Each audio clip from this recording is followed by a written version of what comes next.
somebody else, and almost as if to say, what would a good Christian look like? What would a good Christian look like? And Paul writes this in 1 Thessalonians chapter 2, verses 6 and 7. He writes this. He says, we were not yet, he says, we were not looking for praise from men. The Apostle Paul is talking. He says, not from you or anyone else. As apostles of Christ, we could have been a burden to you. It says, we are the apostles, and we have been ordained by God. We have been given authority by God to come in here and to teach you guys how to live biblically, the way that Jesus would want you to live. And we could have come in here, and we have all authority by Jesus himself. We could have been heavy-handed with you. We could have said, knock it off, stop doing that, and you know, you're going down the wrong path. He says, we were not looking for praise from men, nor from you or anyone else. As apostles of Christ, we could have been a burden to you, but we were gentle among you. And then here's the word picture that he gives. Like a mother caring for her little children. And so today we want to celebrate moms. We've done this the past few years, and in a little while we're going to give some flowers to some moms, some special moms. And I just want to remind you that when we do that, we'll have you stand up and give them a standing ovation when we honor them. But here's what I want to talk about this morning. 3 truths about mom. 3 truths about mom. And here's the truth. Here's the truth. In the Old Testament, the entire nation of Israel was enslaved in Egypt, right? And Pharaoh was there, and you know, we think that they probably built the pyramids. They were enslaved for 400 years. They were slaves there until finally there's a mom. Finally, there's a mom, and there's a mom there. And here's the thing: the nation of Israel, they started off as being friends in Egypt. They were welcomed there. But over time, the nation of Israel began to grow and grow and grow inside of Egypt. Inside of Egypt. Grow and grow and grow. And then a Pharaoh comes along and he looks around and he says, this isn't good. And so we're going to lose our culture to their culture. They're going to eventually take over us. And so Pharaoh sets out in chapter 1 Exodus, he issues a decree that no longer will there be any baby Hebrews showing up here in the land of Egypt. And so any baby male, any male baby that's born to the Hebrews, we're going to kill him. We're going to kill him. Females, they're okay, but any of the male boys, if they're born, we're going to kill them so that this nation of the Israelites, the Hebrews, will stop growing in Egypt. Well, there was a defiant mom. There was a defiant mom. And that was Moses' mom. Moses' mom. And so Moses' mom has the little baby Moses. And listen to this.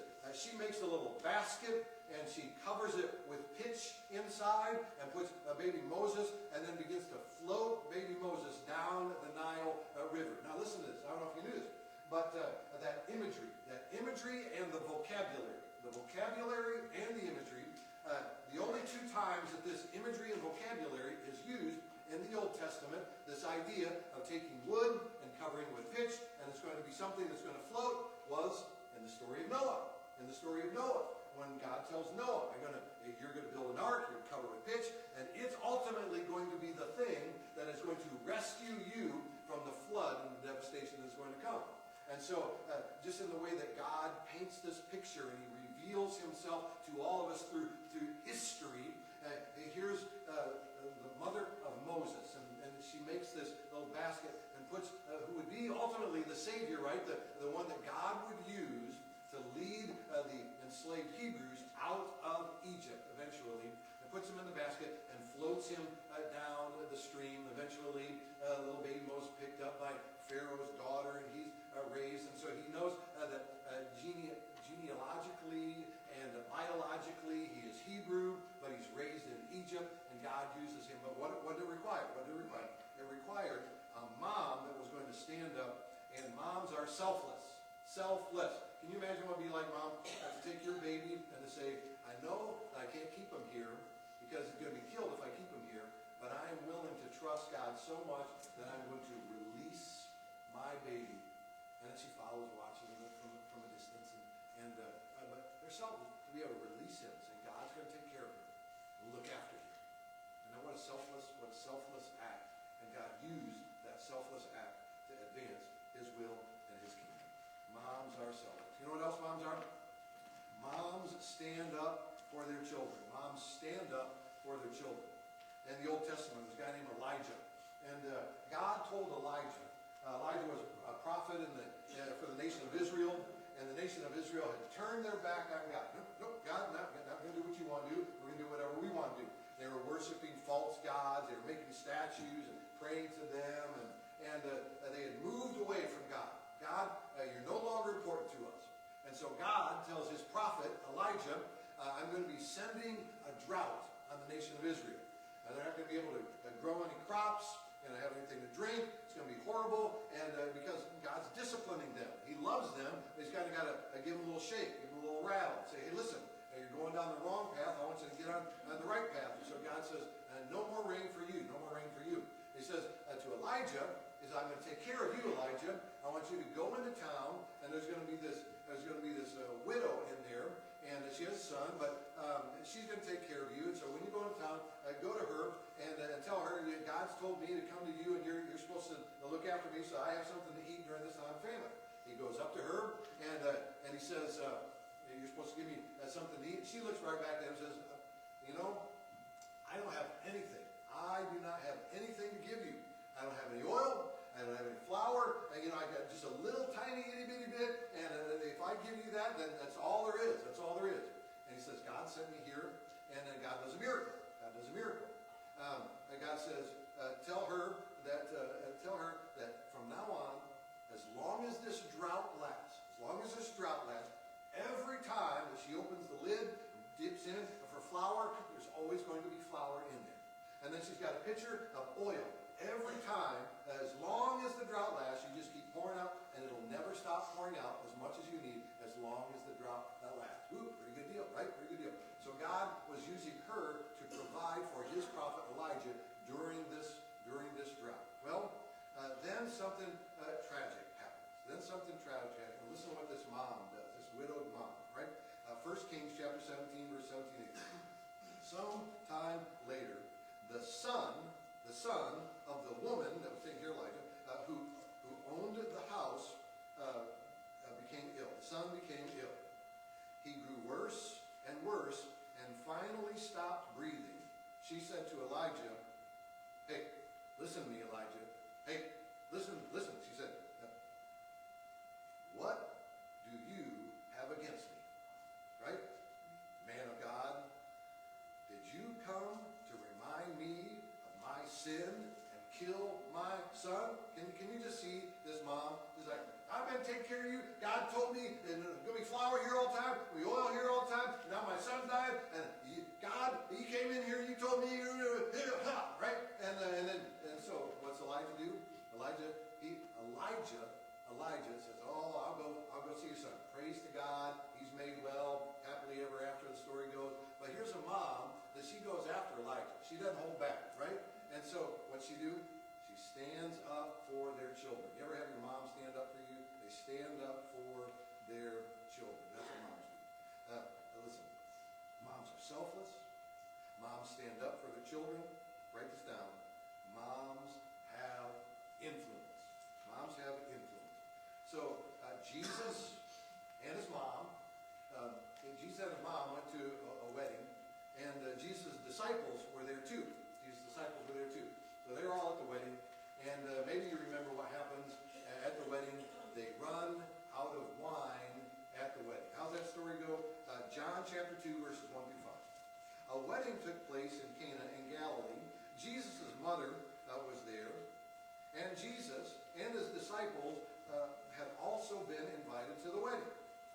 When the wine was gone, must have been kind of late into the party, and everybody had their fill, right? When the wine was gone, Jesus' mother said to him, they have no more wine. And that was a horrible thing to have happen at this big celebration.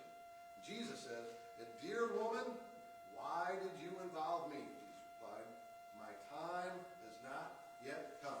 Then I would imagine that Mary looks at Jesus, right? And then she looks over at all the servants that are there, and what does she say? The mother said to the servants, do whatever he tells you. Right? Do whatever he tells you. We know what happens. Jesus turns the water into wine, and then one was the best wine, right? The host there, he drinks some of that wine. So, usually at a party, you start with the good wine because, 3 or 4 glasses into the wine, nobody cares anymore what it tastes like. But you have brought out the very best stuff at the end of the party. Jesus did this, right? Why did he do that? Because Jesus is going to listen to his mom, and he's going to honor her. Moms have influence on their children. Just like Mary was able to influence Jesus. Questions, Mom? Here's a question, Mom. Mom, you have influence. What are you going to influence your child with? If you got a child, high school, junior high, elementary, I'd just like to suggest to you, moms, have influence on your children this way. This summer, send them away from you. Make them go away. Send them to a week of Rock River Christian Camp. Moms, use your influence to send your kids to camp.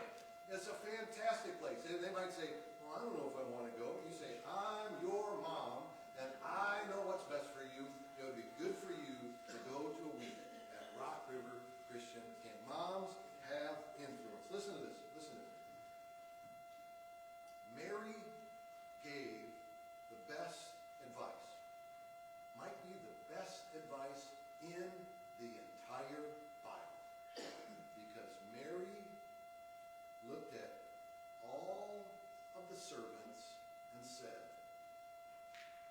do whatever Jesus tells you to do. That's good advice. Moms, we want to honor you. We know that in your heart you are selfless and that you have influence and that you stand up for your children. And so right now we want to honor some moms, right? That's what we want to do, is honor some moms. And so I read this Bible verse every year on Mother's Day, the book of Psalm, chapter 139, verse 13. It says, for you created my inmost being. This is King David talking about God. You created my inmost being. You knit me together in my mother's womb. And so we know that God is involved in the gestation process, and from conception to birth. God is there, and He's working inside of moms when that baby's being formed.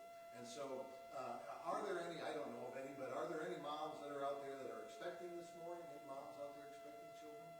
Yeah? I joke every year. It's the same joke every year. It's always funny. It's always funny, but I joke every year. This is when some of the dads are looking at their wives going, all right, here we go. No expect. So here's what I want to do.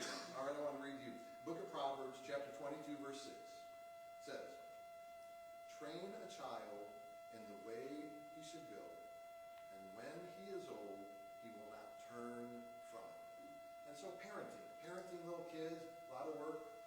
You have influence. We want you to teach your kids to do whatever Jesus tells them to do. And so we want to honor some moms. Here's a special category. Moms that are here, and if you have preschoolers or younger, we know that's the busiest time, chasing those little ones around. And so could I have all of the moms of preschoolers and younger? Will you raise your hands for me? Raise your hand. Preschooler. How many? Two? All right, here we go. This is what we do. This is the time when we're going to, we got Anna and Katie Joe. Am I missing any hands out there? All right, everybody, stand up and let's honor them. Give them a standing ovation. Go.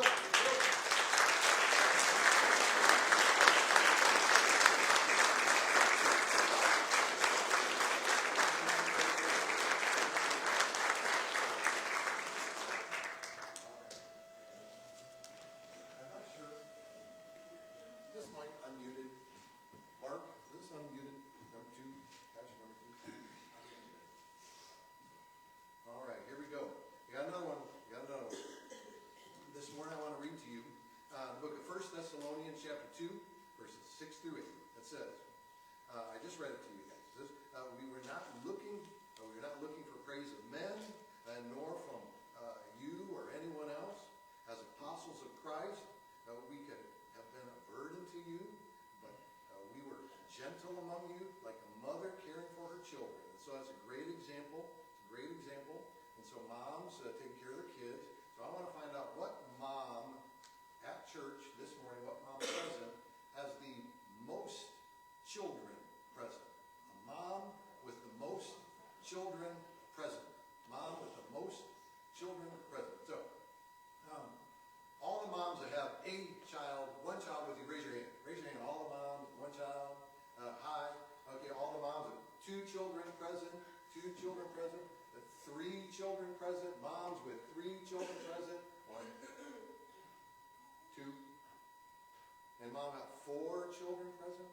4 children present? All right, Micah, she's in the nursery, right? All right, Georgia, 4, 5? 5 children present? 5? We got Georgia back here, and Micah's in the nursery. Paul, will you be the honorary mom? So, all right, Georgia, how many you got? 4 here? All 4 here? 4 here? Boom, here we go. Georgia's got kids here. Michael's have kids here. Let's honor those moms right now.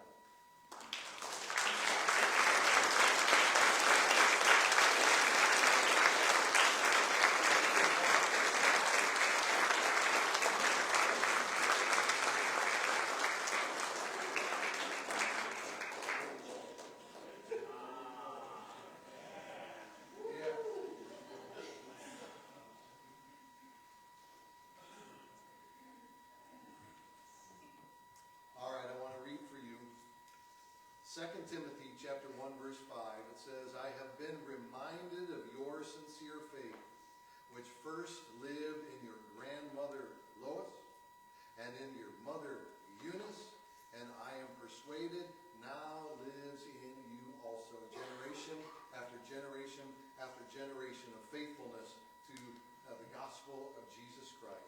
So I want to find out what grandparent has the most grandchildren present. What grandparent has it? So, raise your hand if you, grandmas with 1 grandchild present. Grandmas with 1, few of them with 2 grandchildren present.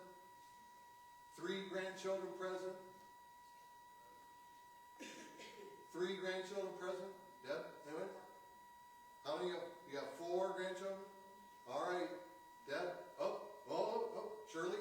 5 grandchildren present. George is back there. 5 grandchildren present. 6 grandchildren present. We got 2 at 5. Got Shirley and Georgia. All right, there we go. Congratulations. 5 grandkids present.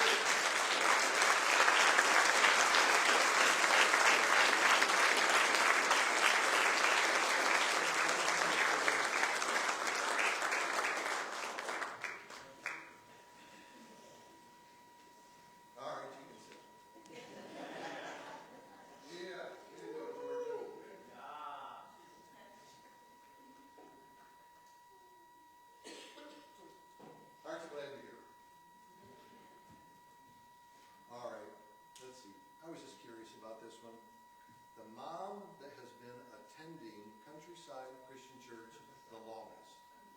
The mom, so if this is your first time here, you're probably not going to get this one.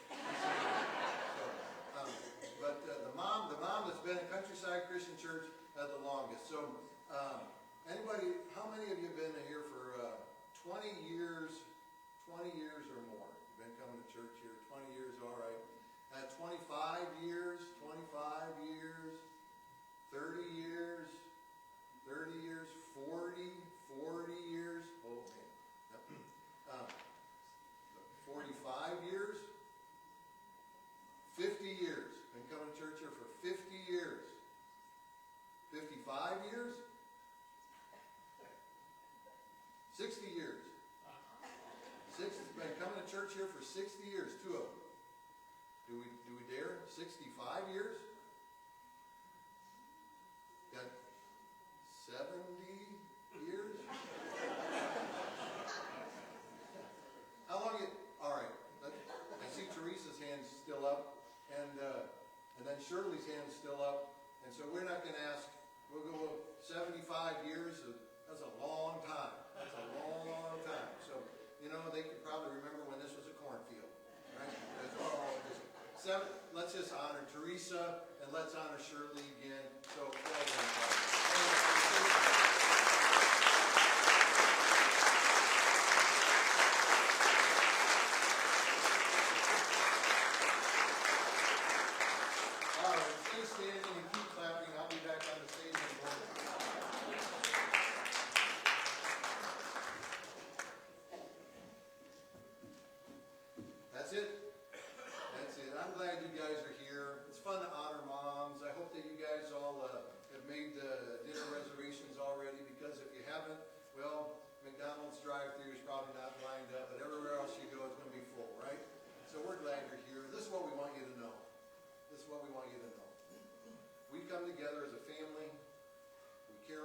much He sent His Son Jesus to die on the cross for us.